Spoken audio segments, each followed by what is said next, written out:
വിശുദ്ധ വേദപുസ്തക ഭാഗം സംഖ്യാപുസ്തകം 19-ാം അധ്യായം 1 മുതൽ 22 വരെയുള്ള വിശുദ്ധ വാക്യങ്ങൾ വായിക്കുന്നത് കേൾപ്പിൻ. സംഖ്യാപുസ്തകം 19 1 മുതൽ 22 വരെ. യഹോവ പിന്നെയും മോശയോടും അഹ്റോനോടും അരുളിച്ചെയ്തത്, യഹോവ കൽപ്പിച്ച ന്യായപ്രമാണം എന്തെന്നാൽ, കളങ്കവും ഊനവുമില്ലാത്തതും നുകം വെക്കാത്തതുമായ ഒരു ചുവന്ന പശുക്കിടാവിനെ നിന്റെ അടുക്കൽ കൊണ്ടുവരുവാൻ ഇസ്രായേൽ മക്കളോട് പറക. നിങ്ങൾ അതിനെ പുരോഹിതനായ എലയാസറിൻ്റെ പക്കൽ ഏൽപ്പിക്കണം.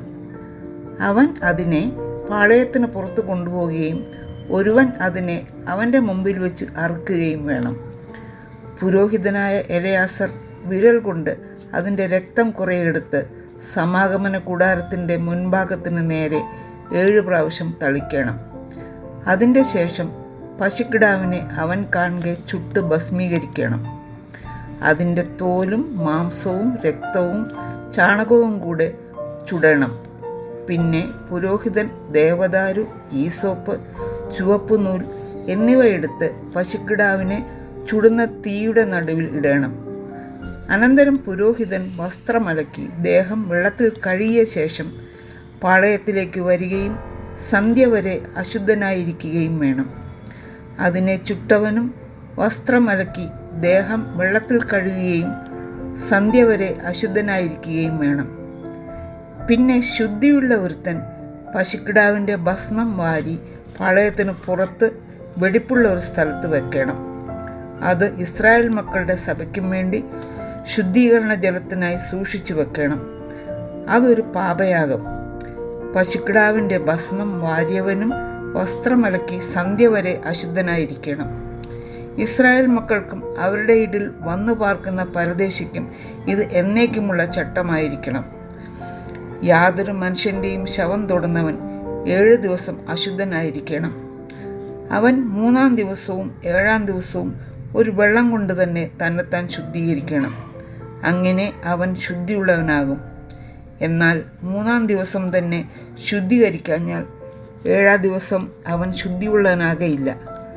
മരിച്ചുപോയ ഒരു മനുഷ്യൻ്റെ ശവം ആരെങ്കിലും തൊട്ടിട്ട് തന്നെത്താൻ ശുദ്ധീകരിക്കാഞ്ഞാൽ അവൻ യഹോവയുടെ തിരുനിവാസത്തെ അശുദ്ധമാക്കുന്നു. അവനെ ഇസ്രായേലിൽ നിന്ന് ഛേദിച്ചു കളയണം. ശുദ്ധീകരണ ജലം കൊണ്ട് അവനെ തളിച്ചില്ല. അവൻ അശുദ്ധൻ. അവൻ്റെ അശുദ്ധി അവൻ്റെ മേൽ നിൽക്കുന്നു. കൂടാരത്തിൽ വെച്ച് ഒരുത്തൻ മരിച്ചാലുള്ള ന്യായപ്രമാണമാവിത്. ആ കൂടാരത്തിൽ കിടക്കുന്ന ഏവനും കൂടാരത്തിൽ ഇരിക്കുന്ന ഏവനും 7 ദിവസം അശുദ്ധനായിരിക്കണം. മൂടിക്കെട്ടാതെ തുറന്നിരുന്ന പാത്രമെല്ലാം അശുദ്ധമാകും.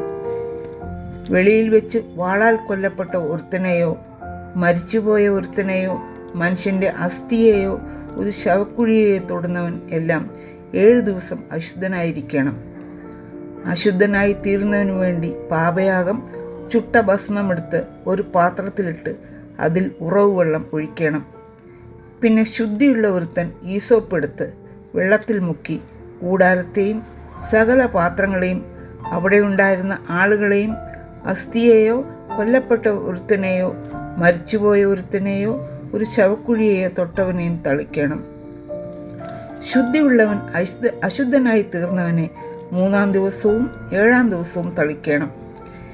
7-ാം ദിവസം അവൻ തന്നെ ശുദ്ധീകരിച്ച് വസ്ത്രമലക്കി വെള്ളത്തിൽ തന്നെത്താൻ കഴുകണം. സന്ധ്യയ്ക്ക് അവൻ ശുദ്ധിയുള്ളവനാകും. എന്നാൽ ആരെങ്കിലും അശുദ്ധനായി തീർന്നിട്ട് തന്നെത്താൻ ശുദ്ധീകരിക്കളഞ്ഞാൽ അവനെ സഭയിൽ നിന്ന് ഛേദിച്ചു കളയണം. അവൻ യഹോവയുടെ വിശുദ്ധ മന്ദിരം അശുദ്ധമാക്കി. ശുദ്ധീകരണ ജലം കൊണ്ട് അവനെ തളിച്ചില്ല. അവൻ അശുദ്ധൻ. ഇത് അവർക്ക് എന്നേക്കുമുള്ള ചട്ടമായിരിക്കണം. ശുദ്ധീകരണ ജലം തളിക്കുന്നവൻ വസ്ത്രം അലക്കണം. ശുദ്ധീകരണ ജലം തൊടുന്നവനും സന്ധ്യ വരെ അശുദ്ധനായിരിക്കണം. അശുദ്ധൻ തൊടുന്നത് എല്ലാം അശുദ്ധമാകും.